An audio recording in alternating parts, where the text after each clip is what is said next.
Hey everyone, I hope you are having a wonderful day so far.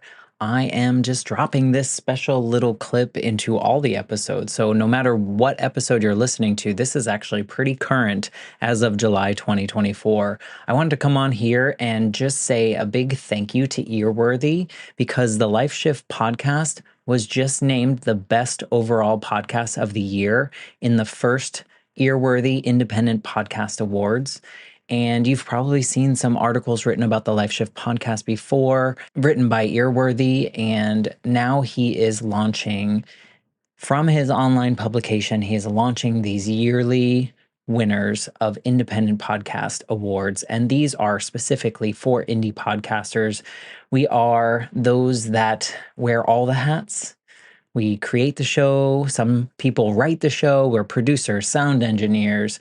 We troubleshoot all the tech. We do any kind of research if we need to. We host the shows. We distribute the shows. We do all the things that relate to our shows because we love it. And it's so nice to see my name in a list with some other amazing podcasts like Multispective, which won Best Life Lessons Podcast. Salad with a Side of Fries won Best Health Podcast. Bippity Boppity Business won Best Business Advice Podcast. And there are so many more. And so I just want to come on here and say thank you to Earworthy for not only doing these awards every year and just honoring some of us indie podcasters that sometimes feel like we're just shouting into the void, but we're not. We're just doing what brings us joy, and hopefully through that work it brings other people joy. In my case, for the Life Shift, I hope that each episode finds the ears that needed to hear it the most so that they feel a little less alone in their circumstance.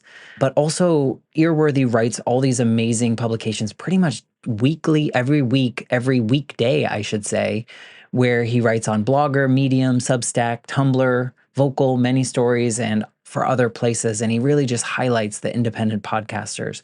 So thank you, Frank, for everything you do with Earworthy and for recognizing all of us in the first Earworthy Independent Podcast Awards. If you'd like to read more, please head to medium.com/EAR hyphen WORTHY.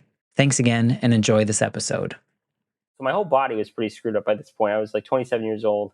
I was really struggling, and so it became pretty clear after she asked me that. And I was like, oh my god, because you're very open with psych MDMA, and it kind of helps the trauma come up because it sort of helps disable the fear center in your body, in your brain.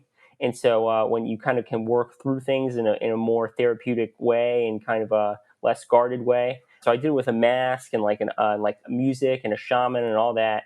And so she asked me, and it was like, yeah, unfortunately, I realized I had been sexually abused. And that's when everything started changing for me, because by able to work on my abuse, that's when I started working on all the feelings and all the shame that the abuse had brought up for me, and kind of all the fear and all the muscle tension that was coming out as repressed trauma. So I think that's when my life really started to change. Today's guest is Alex Abraham. He's a man who's navigated his way through a sudden onset of chronic and debilitating pain, and he came out on the other side with an understanding of the links between physical symptoms and this emotional trauma that many of us carry.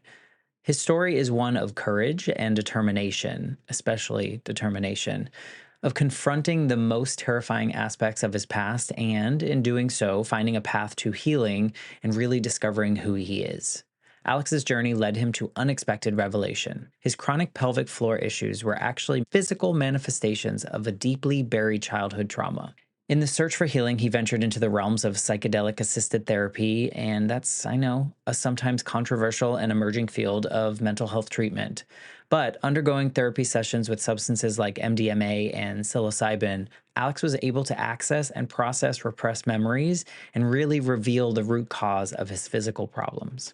Alex's story is a powerful testament to this resilience that we talk about on this podcast, this transformative power of self-discovery because of that resilience and the potential of unconventional healing methods like what Alex used.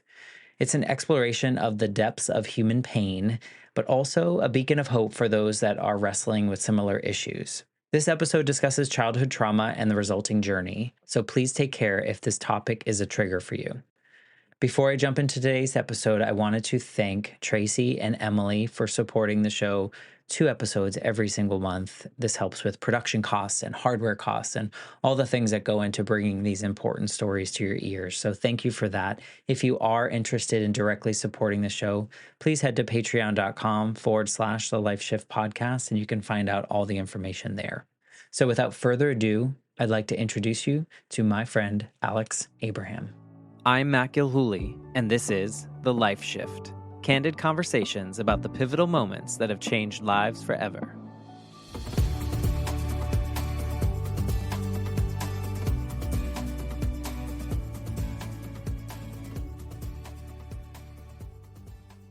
Hello, my friends. Welcome to the Life Shift podcast. I am here with Alex. Hello, Alex. Hello, Matt. Thanks so much for having me on. I really appreciate it, and I'm excited to be here. Well, I did not pay him to say that, everyone. Alex was telling me that this is one of the first few podcasts that he's been on telling his story, but you have written a book about your story, and we'll talk a little bit about that. But for those people that are listening maybe for the first time, or you've come to listen to Alex's story specifically, the Life Shift podcast really exists because of my own personal experiences. And so when I was 8 years old, my mom was killed in an accident. And at that moment in my life, everything changed. And so growing up, I always felt like, well, first of all, growing up, I didn't really process things until I got a little bit older. And I always felt really alone in that circumstance. And so my whole goal with the Life Shift podcast is for people like you, Alex, and others to come on the show, share your story so that someone out there listening, maybe they didn't have the exact same experience, but they had something where they're feeling less alone. And something you say today, Alex, kind of like makes them feel a little less alone, or, you know, like they belong in a particular group or a community of some sort. That's kind of the goal. So thank you, before we even start talking, that you just want to be a part of this and share your story in the way that we're going to today. Absolutely. I'm excited to be here, and I'm willing to do whatever I can to help any listeners. And that is commendable too, because sometimes people are really afraid to share their story, and your story is a hard one to share, I would imagine, for a lot of people. And maybe it gets easier as you tell it more and as you kind of share it more. But the first stage of telling your story, and I'm not going to give away anything yet, but I feel like that's a really, really hard first step to get that out there. But I'm sure you can attest to this, is that once you start getting it out there and sharing it more, it's such a healing experience for yourself to tell that story, knowing that you are also helping other people by sharing it. Would you agree? Yeah, I certainly hope so. I've gotten some good feedback already from people sharing it, but I hope there's more to come. I definitely think it's an important thing to share what happened to me, just because I think it unfortunately afflicts a lot of people around the country, around the world. I hope I can shed some light both on how I kind of have healed or healing from it and worked through a lot of it, and where I was in my journey, and the tools and techniques and tactics I used to work through it. Do you feel that in sharing that story, it helps heal you a little bit more each time? Is there an element of that for you? I think it's definitely lost some emotional charge on it. It doesn't phase me the way it used to. I think it will be healing over time for sure. It's not certainly not traumatizing now. I think I've just sort of I've told it enough and thought about it enough that it's almost second nature to me now. So it must be healing in some way, Yeah, because I think so. it takes that sting away, which for so long, in your case is a little bit different, and we'll go into it in a second, and it was kind of unveiled to you in a way. But a lot of people live with like a stigma or a shame in some experiences similar to yours, or just any kind of traumatic experience that they've had. And we absorb this kind of shame. Like even myself, losing my mom, none of it was part of what I did, or I did not make that happen. Yet I still assumed a shame as being a child with a dead parent, or, like there was these pieces, this stigma that I felt that I absorbed. And so I would imagine that, well, the more I tell my story, the more I separate. Like you said, it doesn't have that charge anymore, which is such a nice feeling, I guess, in a weird way. Yeah, absolutely. So before you start divulging your story, maybe you can just tell us a little bit about who Alex is right now in 2024. Like, what do you do? Who are you? How do you exist in the world? Sure. So I'm 30 years old. I live in Austin, Texas. So I'm finishing up this book, and I'm trying to figure out kind of what I'm going to do next career-wise once the book is released.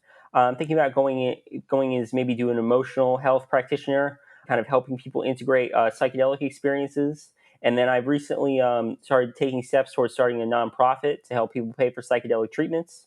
And then I'm still looking into more of an entrepreneurial path as well. Really like business and kind of sales and commerce. And so I'm definitely interested in selling a product or service in the more for-profit sector as well. That's awesome. You're kind of like at a crossroads in your life, if you will, and you can choose whatever path you want to, or all of them if you want to. Yeah, I had a couple different jobs before this, none of which I really thought were a perfect fit for me. And so I'm using this book to kind of turn over a new leaf, so to speak. And we'll see what, if anything, comes from it. Hey, you never know. This is your path to create, and you can and do what you want with it. And that's kind of the exciting part. And I think a lot of us have these limiting beliefs, and it sounds like you are kind of just opening the door to whatever comes next and kind of play whatever cards you get dealt. Yeah, one of the things I'm working on in kind of my whole life is try to be less control oriented and try not to plan everything out and sort of because I think when I'm trying to control everything, it's hard to stay in the moment, it's hard to stay present, it's hard to stay relaxed, and it's hard to be open to serendipity or new activities because I'm so kind of dug into like I'm going to do X, Y, and Z, and so I think kind of learning to let go a little bit. Not so much. I think it can get overdone. Like I see people like things will just happen, and I think things generally just don't happen. I mean, obviously steps are good to be taken towards doing things, but I think I was pretty skewed the other way, and then I was super concerned if anything even slightly deviated from what I thought should happen, and I would get angry or frustrated or like it's not happening quick enough. And I think again, some of that is good. It's like kind of a spectrum or a scale, and I'm trying to be a little less toward the top of that scale. If that makes sense. Oh, it totally makes sense. And I talk to a lot of people about kind of the way I grew up was very much with a checklist. It was just like Exactly. a fake checklist, if you will, like society's checklist. Like I had to do things in a certain order. And if it didn't happen a particular way, like you explained, kind of like, oh no, like I've lost control. When really my path was just a little bit different. It was deviating from whatever I deemed as the checklist that I had to follow. So I totally relate to that. And I'm glad you're finding somewhere on the spectrum that's not so predetermined. Yeah, I think I really struggle with perfectionism and a lot of that comes from the lack of control I had as a child and trying to get that control back through like checklists or perfectionism or planning or kind of the rigidness and kind of structuredness. Yeah, I think a lot of people can relate to that. And I think that leads nicely into your story. I think that maybe you can kind of paint the picture of what your life was like leading up to really this significant shift in your life that started changing things for you to become this version of you. So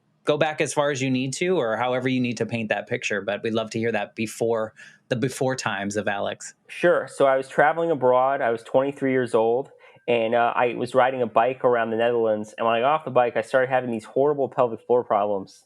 I don't know. Pelvic floor is basically an area you really don't want to have problems in. So I was having trouble with ED, erectile dysfunction. I was having trouble, defecating. It was really bad, and it just was super tight. Like it wasn't necessarily, and nothing was structurally wrong, but I couldn't figure it out. And so I saw probably 20 doctors around the country. I had nerve injections at one point.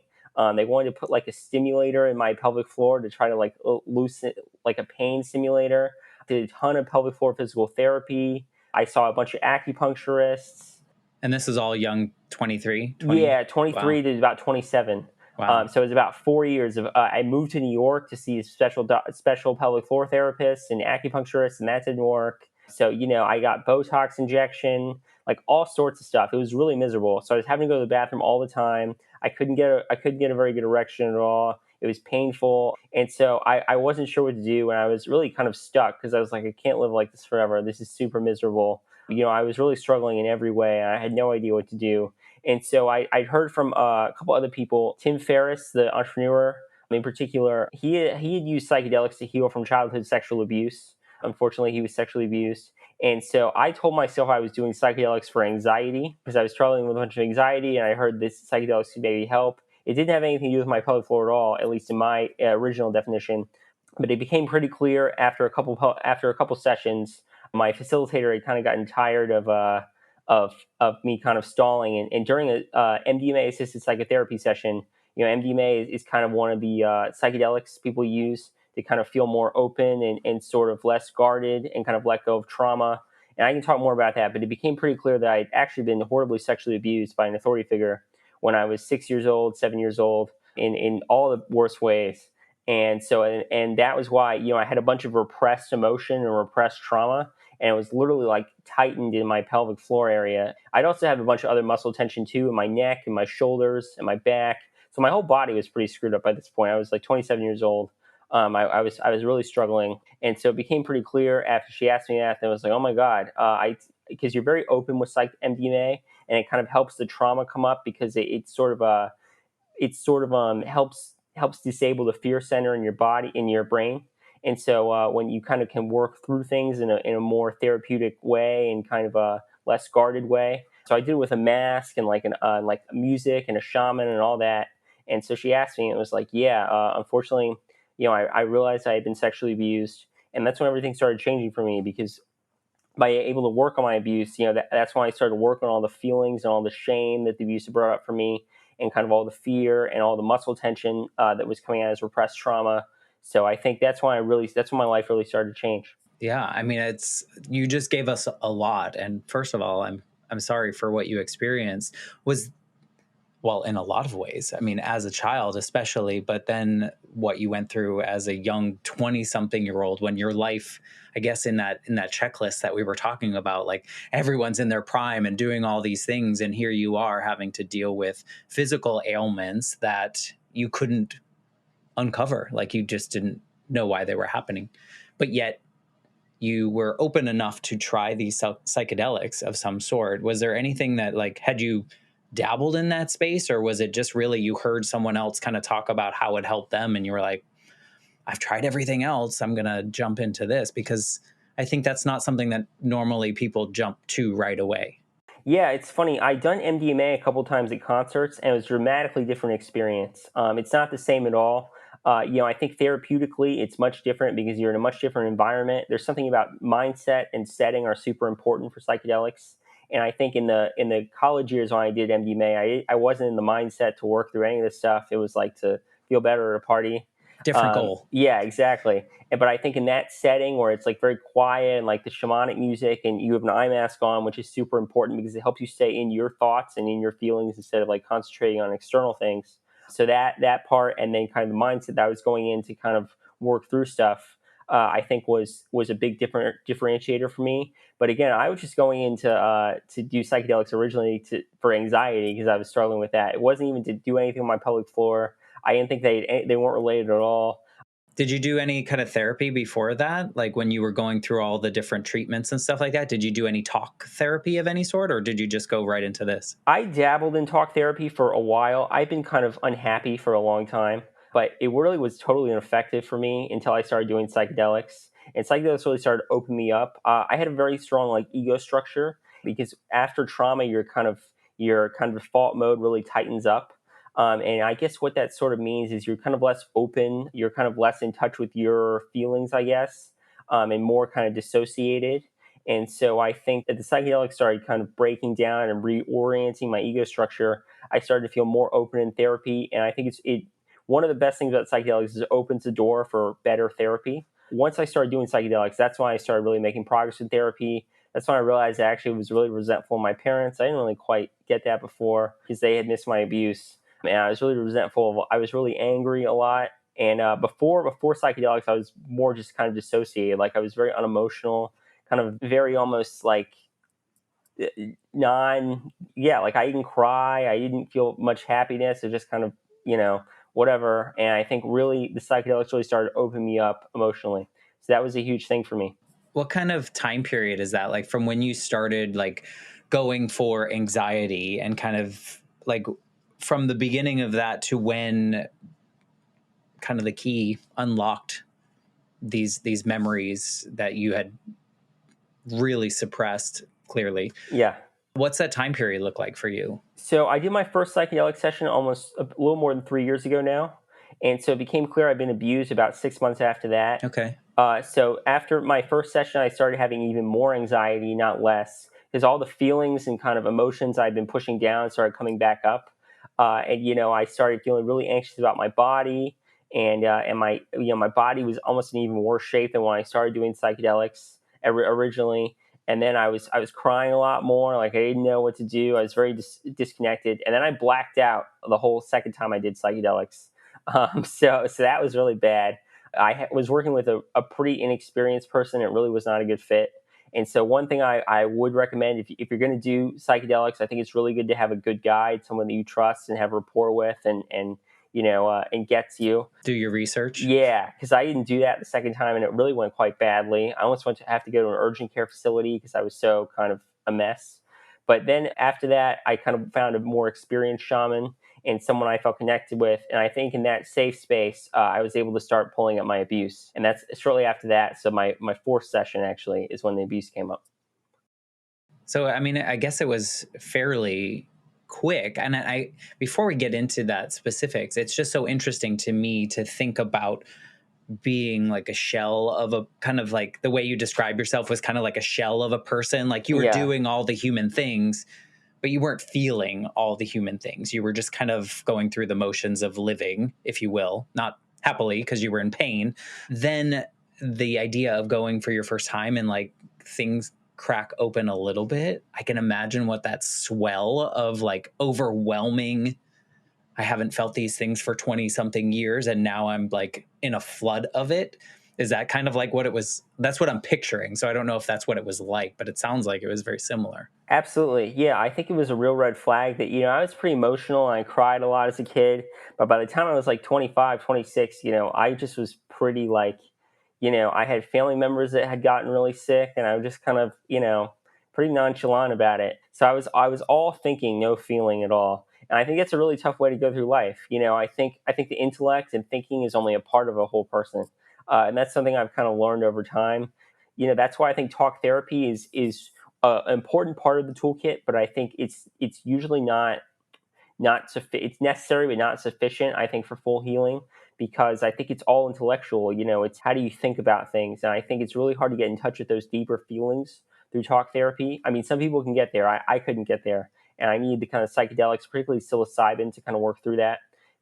So I think the psychedelics really started opening me up emotionally, and at first it was really hard, but I do feel more in touch with kind of how I feel and my emotions than I ever felt before psychedelics. And I think that's been really good for me. Yeah, it almost sounds like that example you gave of like the scale of like your checklist, kind of like the way you change. It's the same thing on the therapy. Like depending on how much you've closed off or how much you don't allow yourself to feel certain things is kind of the level of which therapy will work for you, whichever kind you go. Like, and I feel like I'm picturing this like sliding scale that's going back and forth. Before you say anything about, this moment you uncovered, when you look back, like the 25-year-old version of Alex, and did you have memories of your childhood and certain ones were just kind of, they didn't exist? Or did you just not really remember your childhood at all because of suppressed feelings and stuff? I think I was just missing certain ones, but they were big ones. But also, I think I thought I remembered a lot more than I actually remembered. People weren't really asking me like, what my first or second grade years were like. So I think I just told myself that I remembered a lot of stuff. But I realized pretty quickly I actually didn't remember that much. And I think a lot of people don't really remember too much pre third grade kind of Yeah. feeling, like it's just not naturally. So people don't naturally ask about it because we just assume that we don't realize these things. But we do know that things that you experience kind of really seat themselves deeply in someone. And those are the things that maybe our body chooses and helps us forget for reasons. But, once you started unlocking that, it, like, how did you start processing that or healing from that? Because I feel like that's really big. And for someone that really hadn't felt for a long time, it's overwhelming. How did you approach healing outside of even the psychedelic part? Like, how did you go on with your daily life? Yeah, I think integration has been a huge piece for me. The integrating the psychedelic experiences. The psychedelics themselves are only like a small piece. I think they just kind of open the door for healing. So I found a shaman. I do holotropic breath work or kind of energy work with her every week. I still do that, and I've been doing that for years. I do EMDR, eye movement desensitization reprocessing. That's a more common therapeutic technique. I think it's been pretty helpful for me. I've heard a few of my guests use that to uncover some things from their past as well. Yeah, I actually think the breath work and the psychedelics have been more important for me, but EMDR has been good. And then I see a body worker, and I think kind of like when she massages me, sometimes I cry during that, and kind of when she pushes on certain parts. And I think that's been helpful to get more in touch with my body and sort of because my body was very disconnected, very dissociated. And I think as I've gotten more in touch with myself, more of my body has come online. And so I think the body work has been really helpful there. And then I recently started taking up dancing. So that's been good too, to kind of keep getting in touch with my body and getting, I was very disembodied. Now I'm trying to become more embodied. And so I also see an intimacy coach as well. I've been having trouble with intimacy my whole life. In retrospect, that was the biggest red flag. I've been abused. I was really struggled with sex and kind of with women and kind of that emotional component. And so I've been working with her for a long time now too. So, and then I've been doing kind of some traditional talk therapy along the way as well. So I think those kind of, I guess, 5 things would be kind of some of the bigger things I do. I've done a lot of acupuncture too and some yoga, but I think generally like, You really dove in. yeah, I was committed. I think the holotropic breath work and the psychedelics have been the most important for me. So thinking to that day where like things started to flood back, how I don't even know like how to ask this question because I can imagine the devastation that comes out, or it would for me, I think. Was there like what was that initial reaction to that? Like how do you question yourself? Was that real? Did that actually happen? Why haven't I remembered this? Like what was that experience like for you? Yeah, there was a lot of shock. I think I'd already started having inklings, suspicions about this from the section or two prior. So I guess there was a little less shock. I think there had been a little preparing myself. I was googling the individual's name every day. Because I was like maybe it was him. I'm not sure yet.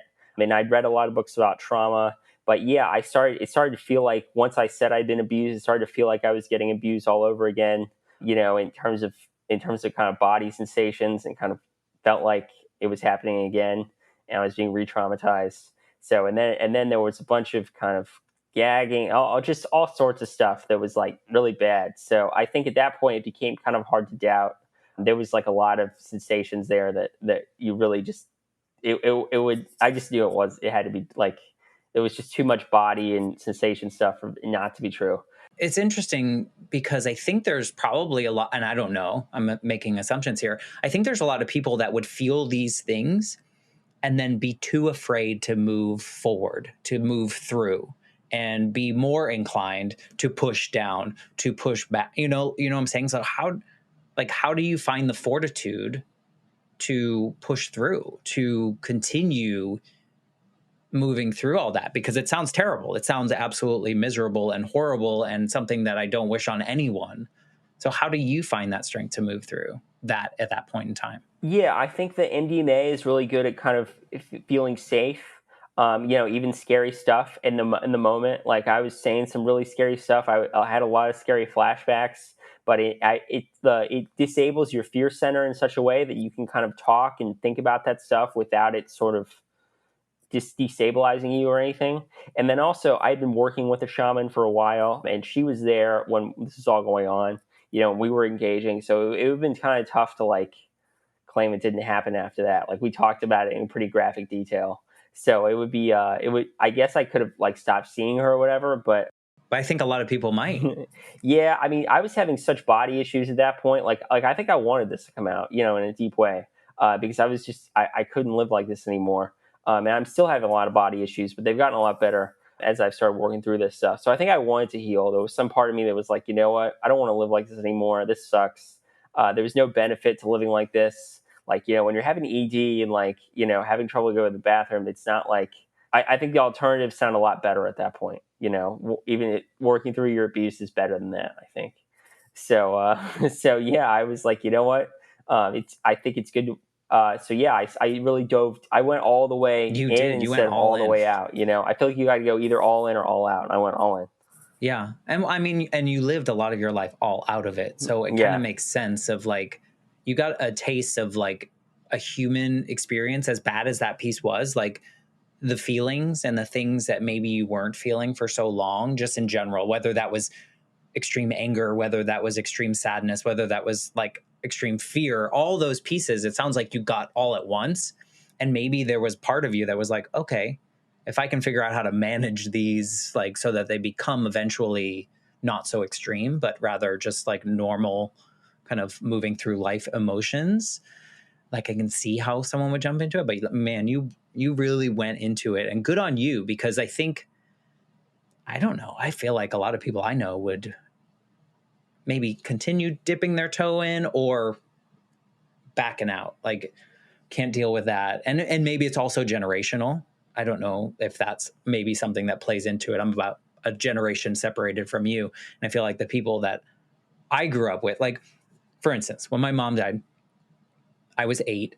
People around me were just like, let's make him happy, he'll forget, kind of thing. Like it wasn't like process this, it was just, we need to make them happy. And it's just because they didn't know what to do. They didn't know how to move through that. And I think, maybe the younger generations, even now, like younger than you, are willing to face these things head first and see people like you going, okay, he's still working through things, but he's working through it.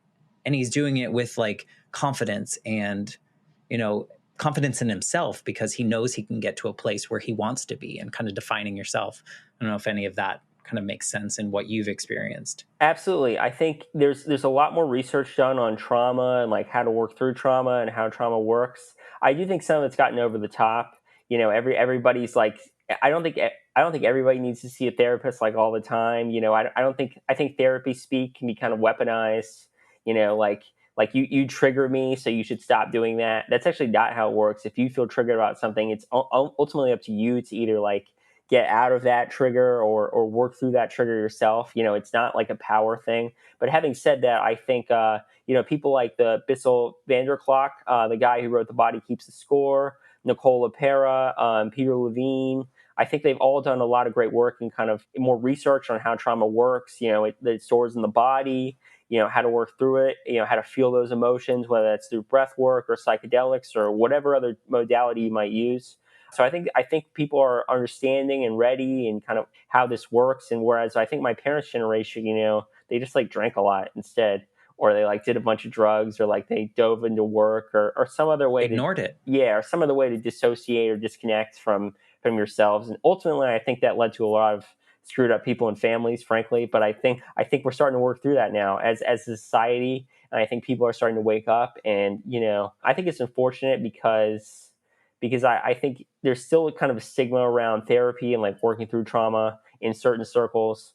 Especially psychedelics now too. I feel Yeah. like there's getting more research and whatnot about that, but I still think that people see that as a stigma or some kind of like taboo topic. Yeah, I did at the beginning, but as I've worked through more, I just don't care. Like, like whatever, man. Like Because you it don't. worked for you. Yeah, nobody needs or should or has to do any of this stuff.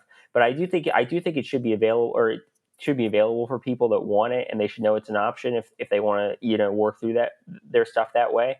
So I definitely support legalization in certain contexts, like in the therapeutic context. I don't know if you necessarily should be able to buy like mushrooms at the grocery store, but I definitely think like with a guide and like a controlled setting, they can really help people. So I want to talk about my experience because I think, I hope my experience can encourage someone else to work through their stuff the way like Tim Ferriss did for me. Well, and I think the important piece of your story is that you leaned in and trusted yourself enough. Like you decided to make these choices, and then when it got really scary, you kept going. And you just described all the things that you're still doing years later to find the version of you that you want to exist and work through the world in, right? I mean, it sounds like it didn't just, snap of a finger, you let it all out and now you're the perfect human that you've always wanted to be, right? There's always work to do. Yeah, I've worked harder on this than anything, frankly. I've done like 20, Good. It's you. I mean, it's your yeah, life, right? yeah, I've done like 20 sessions at this point of MDMA, assisted psychotherapy, psilocybin, mostly. Those are by far the two. I had a bad experience with ketamine. I don't think that's as good. The way I did it was kind of as an outpatient procedure, and it was really didn't go well. And then I've done a little bit of LSD too, which I think is okay in certain circumstances. But mainly, I think MDMA and psilocybin are the two that are going to be legalized and most used to help people heal childhood trauma. So those two I've done like 9 times each. And so I really have a good sense for those two. And I'd be able to work through a lot of things with both those tools. So they both really helped me. Where on your journey through all of this did you start to notice like body changes in which you were maybe dealing with less of the issues that you had for your earlier 20s? Yeah, I think almost immediately I noticed some changes. I couldn't raise my shoulders over my head without them like cracking out of place. And that went away eventually. And then even just, but I'm still having some neck issues and some, frankly, pelvic issues that I'm still working through, which I think is fortunately is a testament to how bad childhood sexual abuse can be, to be honest. So I think it's really unfortunate. And I think another reason I want to talk about my story is I do think this stuff happens. And I think by talking about it, it can happen less. So, I want to raise awareness about, again, I think anybody that's in a position of authority around children, I'm trying to think of the right way to phrase this. Not necessarily that they're like a danger or anything, but it does happen in those circumstances. Like that's what happened to me. I was groomed by an authority figure. So it was really not good. And I think people have this idea that like this could happen like somewhere else, but it couldn't happen in my community or to my child or whatever. And at least in my experience, that wasn't true. Well, I mean, I think like you said, the more people are talking about this, that it exists, and we're not just brushing it under the rug and pretending that this doesn't happen. I think the fewer people go through experiences, even if they've experienced this, they don't spend their life ending up where you are right now, having to unravel everything, if you will. So the more we talk about it, the less it will occur. But if it does occur, the more we talk about it, the more healing people can do earlier, if that Exactly. makes So it's sense. like a two-pronged approach, sort of. Yeah. And you said that when those things started to come out, you had a lot of resentment for your parents, and you had a lot of, or towards your parents, and not helping you in this way. Do you still look at that in the same way? Do you have different feelings about that now that you've been a couple years like through this process? Or do you still kind of, because you were just like, your parents' generation, they didn't do anything about anything. They just kind of did this. Yeah, I think I still don't think they did a great job. I'm not going to pretend that that my mind has changed on that, and I still would want to raise my kids in a different way than they did. But that being said, I've let go a lot of that anger. It still comes out every occasionally. I'm definitely not perfect in that regard.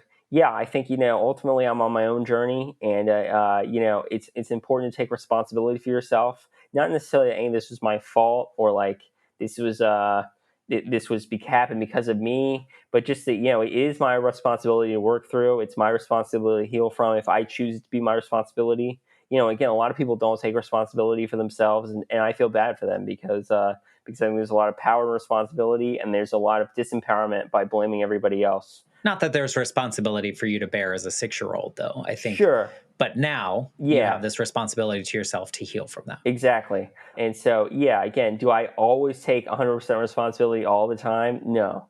There are times I still feel blame or resentment or whatever. Because you're a human. Exactly.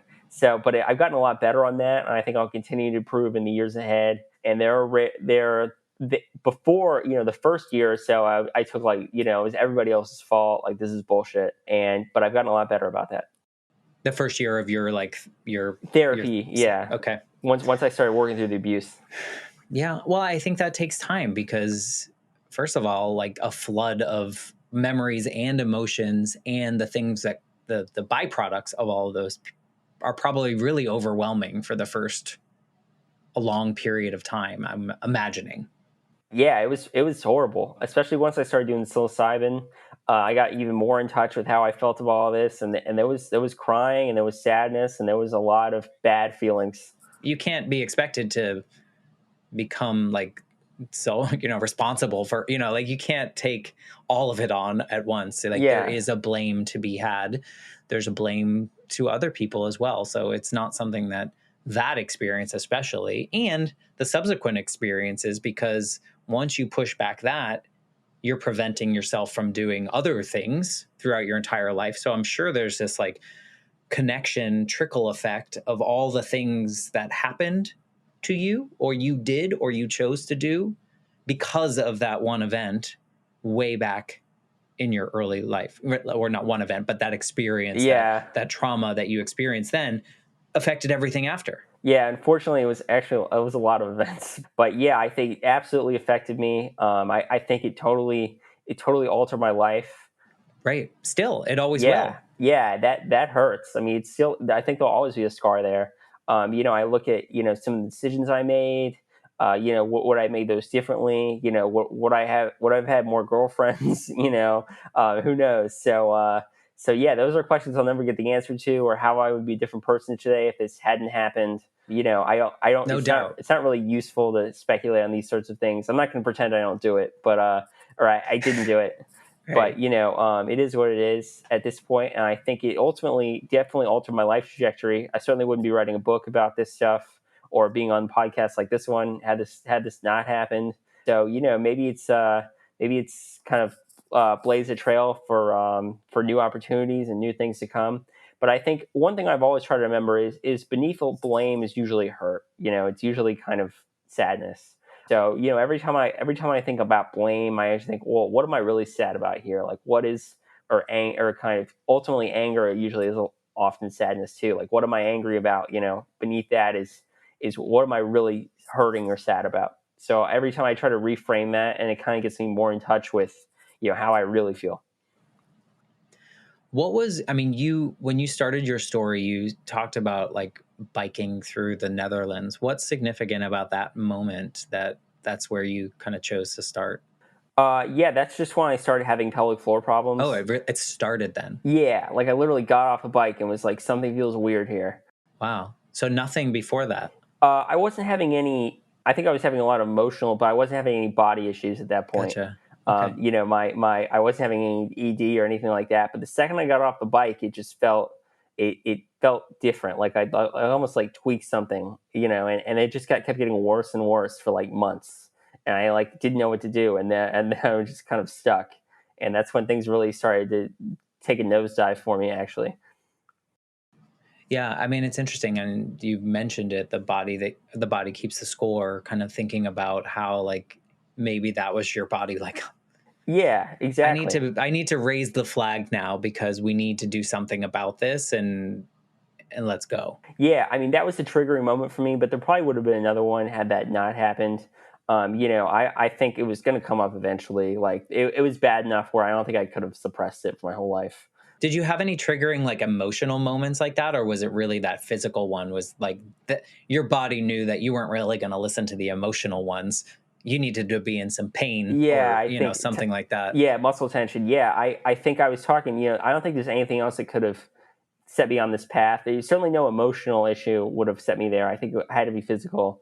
It had to be something around ED, because like that's like such a problem for mid 20-year-old When you're or in 20s. Yeah. yeah, yeah. I think that's what happened. I couldn't handle it. It's interesting. It's just really because you were probably conditioned, and here I am, I'm making assumptions again, but like growing up after an experience like that with your parents either helping you push that to the side, but you were probably conditioned to not feel certain things or not feel emotion, like you were suppress those things, don't feel a certain way, don't think about this, don't go in that direction. And so, yeah, your body was like, let's go. Like, Yeah, you something's need got to to give fix here. this. Yeah, Yeah. I mean, well, thank you, body. Right. I mean, yeah, had it waited another 10 years, you would have started, like it's terrible. Like, I don't wish it on anyone, but at the same time, I'm glad you got the trigger. I'm glad you were like, let me go to every doctor under the sun first to figure out what needs to happen. And then like have this inkling to be like, okay, well, is there a different way that I can approach my anxiety, how I'm feeling, like I'm feeling really overwhelmed here? but maybe your body knew that you needed to do that because you needed to let this out. Like, Yeah. it's very just weird to think about Yeah, these I things. think it's almost like I had to try everything before I tried the right thing. Like try all the wrong things first. I saw a ton of urologists, and they were all kind of useless. They're like, either this will go away soon, or like you could be permanently damaged here. They had no idea. I think one thing that people don't get is most medical doctors, they don't really understand emotions or psychology or trauma very well at all. I don't think there's not a good mix there between like that kind of emotional and kind of the MD model. So it's really kind of, they're very siloed. And so they were all like, injections, or like, I don't know. Some of them did recommend talk therapy, which I guess in a way was like sort of the right approach. I was too far gone for that to be really effective. But nobody recommended psychedelics or any of the kind of other healing modalities beyond talk therapy. So, but most of the MDs, I want to be clear, were like totally just pointless. Like I saw, Not like, helpful. yeah, they would prescribe like Viagra to like try to get my confidence back, or like some other, crazy stuff like that. It's very, I would imagine, like book smart heavy, like in a Yeah, way, like we're prescribing, like whatever this says is supposed to happen. And when you don't have those answers, you kind of go to what you've tried before, essentially. yeah, So, I mean, good on you though. I think you're blazing a trail of like trusting yourself enough to discover what works for you, right? yeah, Because like I said before, I don't know, people I know, I feel like if you did that first session or the fourth session and things started cracking open and getting really overwhelming, a lot of people are running for the hills. Like, and good on you for like leaning in, not just leaning in, like running in. yeah. Thank you. I think I've always been sort of like that, but also I had really good qualified people around me. I don't think it would have come up that way if I didn't have like a really good shaman that I trusted, that I worked with every week. And I didn't have a good therapist at that time. But it's And still really easy to not go back. that's true. I think I was just really motivated, and like, why not? I'm only going to be here once, like in this life, so I might as well try to be the best I can be, in all phases. To be clear, not like every second of every day, because I think that hustle culture gets kind of over the top. Like there are days, where I'm not the best I can be, and that's cool. But I think in a longer term sense, like in a growth, like over a lifetime sense, I think it makes sense to try and grow. Why not? And one other misconception I want to clear up is I would totally see doctors if I like broke my arm, or like broke my collarbone, or like they need to, like, I think they're really good at like fixing, acute issues, like if I got in a car crash. But for chronic, like lifestyle, or like emotional stuff, or nutritional stuff, I think they're really not. MDs as a group, I'm sure there are exceptions here. I'm just speaking in generalities. In your own experience. Yeah, my own experience, I think none of that stuff they're very good at least the ones I saw. And you have a really, I mean, I guess it's not unique, but you have a unique, probably something they don't see all the time Yeah, situation. And so, you're clearly blazing a path, and you're creating awareness for people that are also experiencing chronic things that are unexplainable until we kind of dig in and do what you did. But I'm curious of what made you want to write your book. yeah. So I tried to hold my abuser accountable, and it was not successful, at least so far. So that's one of the reasons I want to write it. I'm going to be honest. I am hoping to continue to try to hold them accountable. So we'll see what happens there. Is that for you, or is that for justice in general? Both, I'd say. Okay. I know I wasn't the only one. There's kind of, I can't really talk about, but I do know that for sure. And I think he's not a good guy, and I think it would be cool if he were to be held accountable. So we'll see what happens to that. I don't name him specifically in the book, but I think it's not that hard to figure out. It's kind of for people that read the book, I think they'll get why. And then I wanted to write the book because I'm not sure what I'm going to do next with my career. So this could be a good way to kind of figure that out. And then, of course, to help people. Like I think there are a lot of people struggling with childhood trauma and sexual abuse or chronic pain. And I do think this book could potentially lay out a roadmap for how you can work through all those things. So I think that was really good. And then I think I really wanted to have this chapter of my life sort of written down. I think I'm going to show this book if I have any grandchildren. I would hope that maybe they'll want to read it. It will be therapeutic to show my friends and family. Some of them have already read it and they've said it was powerful. So we'll see. But yeah, so I think those four big reasons, for next steps for me to hold my abuser accountable, to help other people, and to kind of categorize and kind of a therapeutic way this part of my life. So all four of those reasons, even one of them would be enough for me to write, I think, but all four made it a pretty clear no-brainer. Yeah. How did you approach it? Is it structured more like memoir? Is it more self-help? But how do you categorize it for other people? It is entirely a memoir. I was going to do some more kind of knowledge share, so to speak, about psychedelics. I think there's a little bit of that, but it's through like conversation and through my own experience. But it's like in an I fashion. The whole book is basically about me and my journey. So it is very much a classic memoir in that sense. I think it's important though. I think that's where people get inspired. Like just like you listening to Tim Ferriss and the little seeds that he planted by sharing his story. He wasn't telling you what to do. He wasn't, giving you instructions on what to do next. It was just really you heard his story and you were like, Exactly. maybe I should try something. So I think you're probably doing that with your book. That's certainly my hope, and I think people learn through stories and through others versus like facts. I can say all I can do, and I think facts are important for sure. I think I definitely took away some facts like MDMA. Its cure rate for PTSD is way higher than talk therapies, and so that's a fact. But I think ultimately my experience, my story, and stories like mine are a better way or a more impactful way maybe to help other people in their journey. Yeah, because that's how we connect. We connect through stories. We don't connect through facts. Yeah, We don't relate to people through facts. We relate through their stories. And someone reading your book might not have had the exact same experience, but they might have felt very similar to the way that you felt or the way that you describe. And that's where the connection happens. And then that's where they get inspired to maybe try something that worked for you or, avoid things that didn't work for you or whatever it may be. But you're right. It's all about the story. So I'm glad to hear that you did it in that way because one, it just sounds really healing for the individual. I hope you felt some kind of catharsis getting it all out onto paper. yeah, I think so. I feel a lot of terror. The book isn't out yet. The book's coming out in September. So until that happens, and frankly, I just think I'm just gonna feel scared about it for a while. There's Yeah. some There's a vulnerability to it for sure. yeah, there's some strong accusations in there that I believe to be the truth, but are certainly disputed.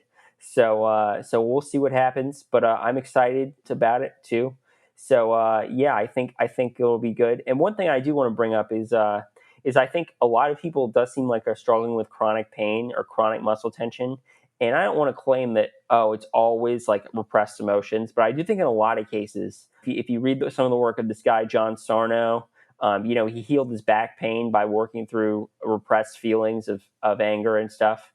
And I think there are a lot of people, whether that's feeling violated or feeling sadness or whatever, and that does come out in like a tight back or a stiff neck or a tough shoulder. And so I think if you are struggling with that stuff, psychedelics they could be a good fit for you. That would be because I think chronic pain sucks. Like it's really hard as an experiencer of that. I know a lot of other people have been suffering with that stuff too. And that doesn't necessarily have to be from sexual abuse. It could be from all kinds of trauma. So Well, yeah. And chronic pain sucks, yes. But also when you do all that you think you can to try to heal that through traditional, if you will, modalities that you kind of mentioned that you tried in those 3 years before you kind of ventured into your anxiety healing, which turned out to be much bigger than that. It's really disheartening, right? Because you go from doctor to doctor to this to that to this, and they're just like, I don't know, try this. I don't know, try this. And then you find what you need to. So I think it's important because I don't know. I don't know if people are just ignorant is not the right word, but I think that people don't want to believe that it could be something like that, yeah, like suppressed trauma or something that makes them very vulnerable and that people might find out because we carry this shame with us, whatever that might be. But I think your story kind of opens that door a little bit. It's just like, look, things happen and sometimes they really suck, like what happened to you. Terrible should never happen to anyone. Look what he did, look what he's doing to move through this. You too can do this, kind of thing. Yeah, I hope so. That's certainly my hope. I think it's very hard to tap into that kind of unconscious layer of trauma, and I think psychedelics are a really good way to do that. Like you really get into a layer that like that's like you didn't know was there. Like I said stuff on psychedelics that I was like, wow, like I had so much shame and I was screaming I wanted to die and all this stuff. So it was really horrible, but I didn't even know felt that way. And then on psychedelics, it became really clear that there was like a part of me that I kind of pushed down and stored away that was like coming out now that was all bad. But it's once you start working through that or have that stuff come out, you can start working through it and start, forming a new internal narrative for yourself around, love and self-acceptance and things. Yeah, in my opinion, it's like I think people should know that that is an option for them and that can be something. We're not saying this is what you must do. You must go do this. If you don't want to, then that's your choice. But also, there are choices that you can make that might be similar to what Alex experienced, or in a positive way. So find the trust in yourself to seek out what works for you is really, I think, the message. It's not like go do psychedelics. It's find what works for you and heal. Yeah, if it calls to you, great. If it doesn't, that's cool too. I just think it's good for people to know it's an option. Well, even in your example, like you said that you do body work and you do breath work and you do dance stuff to get, more embodied, and all these pieces that like you're seeking out things that are not all psychedelic. You're finding all the things that work for you that are helping you heal. And that's really like everyone listening, if you feel like if any inkling of something that you need to heal, find what works for you. And Yeah, and don't judge yourself for whatever you choose. Just do it. yeah. Find what I works. think psychedelics is just one part of the toolkit. Yeah, It's probably the most important for me for for sure, you. but it's just one part. Yeah. No, I think it's important. I mean, thank you for sharing your story in the most open way. I think that's important. And good on you for living out loud and living this way, because I think there's a lot of things that you said that a lot of other people would choose not to, out of fear, out of, of shame that they've taken on themselves. So I applaud you for just being so like you.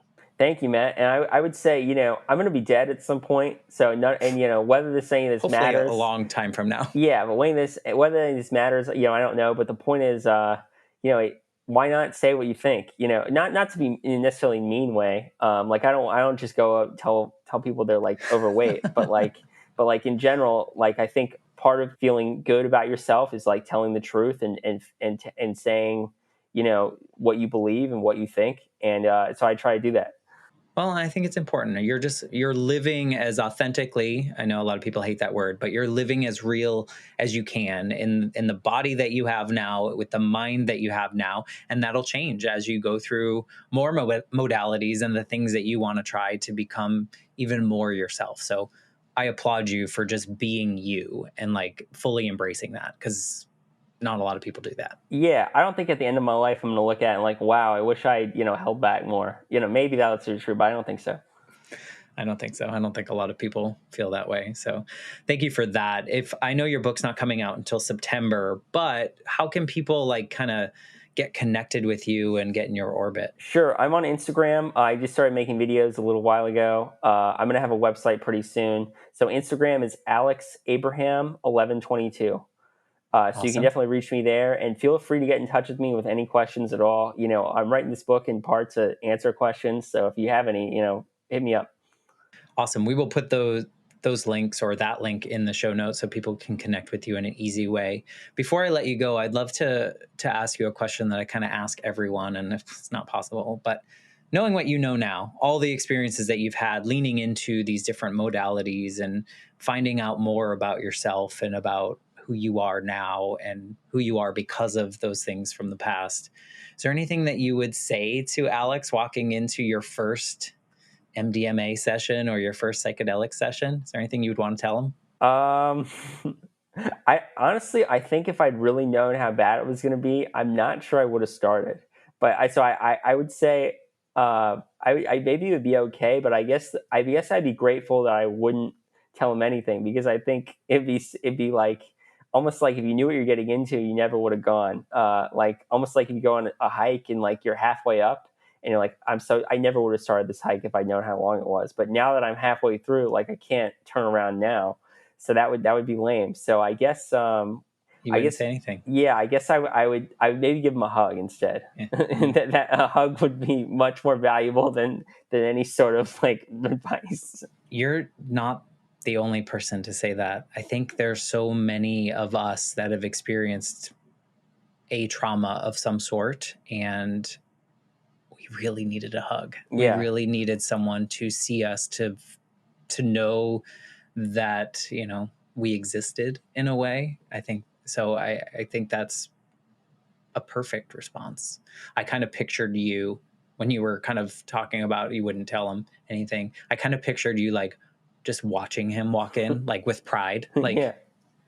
like good on you. Thank you. Because honestly, like good on you. I'm so inspired by your willingness to find the peace within yourself in a way that is healthy and will give you the best life that you can. So, thank you for just being a part of this journey. I think it will help people, listening that might feel alone or don't know what to do next. So just thank you. Yeah, thanks so much for having me on, Matt. I'm super grateful, and I hope I can help people on their own journey. Oh, no doubt you will. And anyone listening, if you want to connect with Alex, please reach out to him on Instagram. When his book comes out, you'll be connected on Instagram, so you'll know exactly when it comes out and how you can get access to that. And if you are listening and maybe someone has experienced something similar or might be inspired by something Alex said, please share this episode with them. We'd love that. And with that, I'm going to say goodbye, and I'll be back next week with a brand new episode of the Life Shift Podcast. Thanks again, Alex. Thanks, Matt. Really appreciate it.